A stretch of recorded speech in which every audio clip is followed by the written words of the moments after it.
wrong. All right. Is 2025, Arlen, the best year to be alive?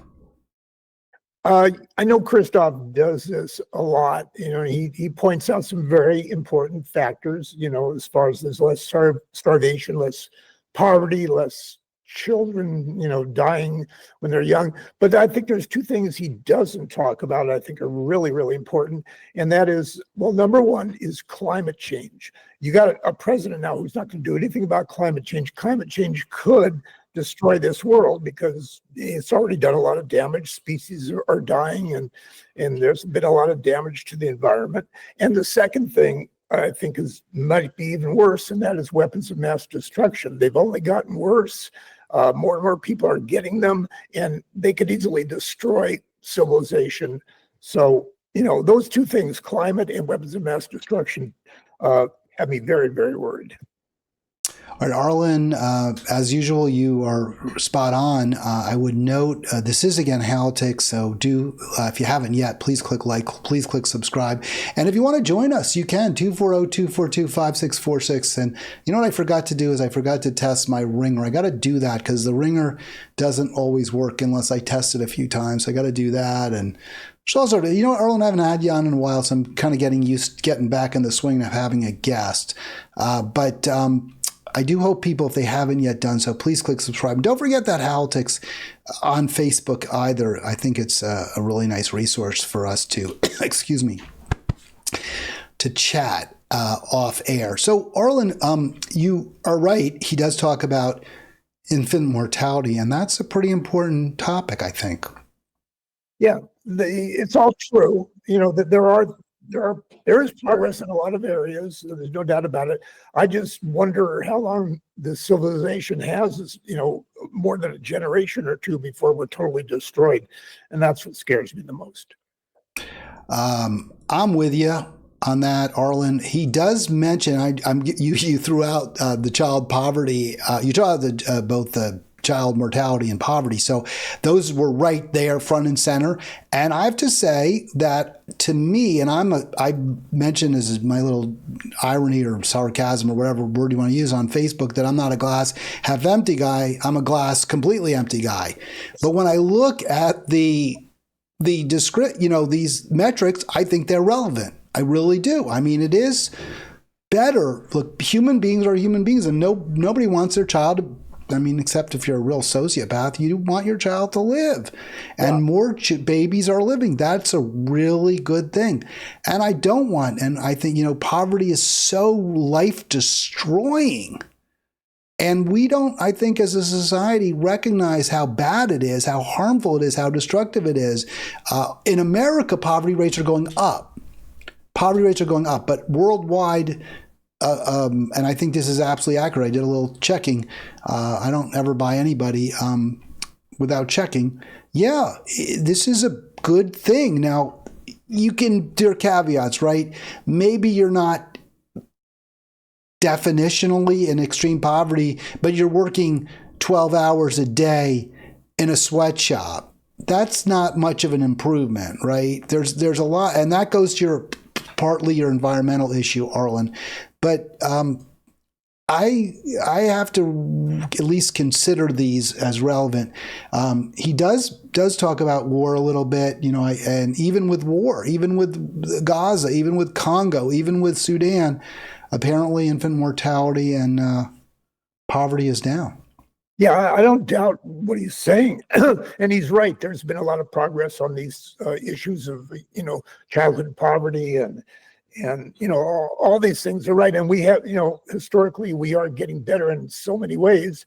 But, what worries me are there's so many wars and the weapons are so, terrible.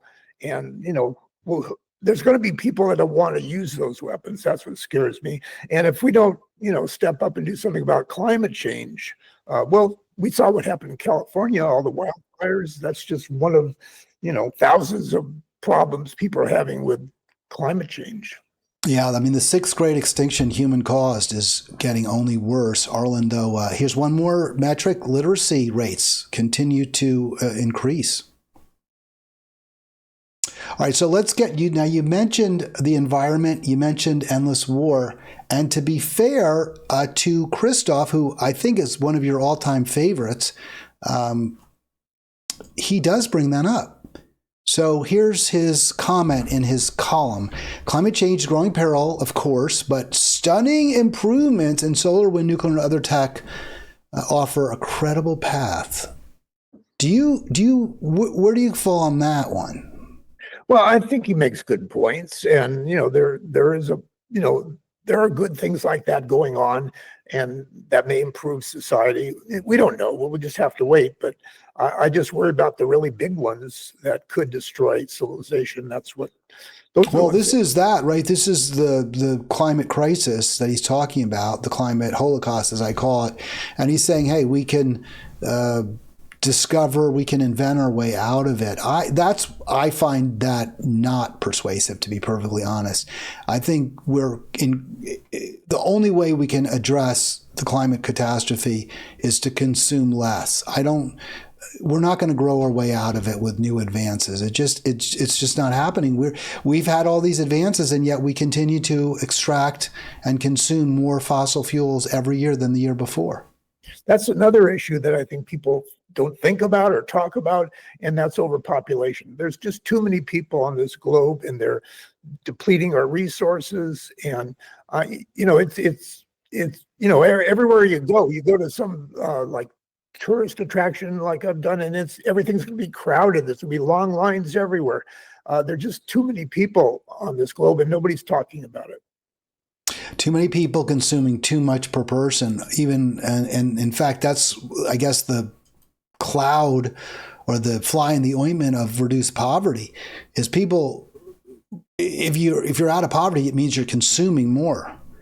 And consumption is what's driving the climate catastrophe. It doesn't have to be that way. We could all have enough, but but on average consume far less, but that's not the direction we're going. No, okay, go ahead. I'm sorry. And one reason is just because the system, our capitalist system, demands profit. And to get profit, you have to have people consuming, what you're selling. And so, that's going to be a problem in that area. Okay, and 100% on that too. So you mentioned war, and Christoph does touch on war a number of times. He points out that, although it's not in this segment I just put up there, but he points out there is a ceasefire now in Gaza, and he's pleased with the deposition of Assad in Syria. I'm not sure that's going to work out so well. We'll see. I'm pretty skeptical of that. I am more optimistic that there will be peace in Ukraine. But he says, hey, looks like we're not going to get war with China after all. And Biden deserves credit for that because he put together this united front, the pivot to Asia. Any comment? Well, there's just too many unknowns here. We don't know what Trump's going to do, how far, how extreme he's going to get, whether there will be opposition to him of any kind. Certainly doesn't. And also, media sources, like tech companies, are they going to be fair and let people be objective and criticize, Trump and his policies? We just have to wait and see. Yeah, I think that's fair. I would note that I think that Christoph, who is a Trump hater as well, and before we get into where I think Christoph gets it wrong, though, Arlen, you really don't like Trump. You dislike him more than I dislike him, and I don't like him. Do you find it troubling or problematic at all that there's no one really in the New York Times who was a Trump supporter? I mean, this guy got more votes than Harris. Shouldn't the newspaper at least have some diverse viewpoint? I mean, they never had anyone who ever supported, as far as I know, Bernie Sanders. Well, they do have conservatives on their, opinion staff, and that's okay. But there's just so many other sources of news that the Republicans have a pretty strong hold on. Especially all these right-wing TV networks, Fox, Newsmax, One America, and all that, and radio shows, and internet sites. And so there's not, that's not a problem for the right wing. They have plenty of. Well, I don't mean for the right wing. I mean for you as a news consumer who does rely on the New York Times.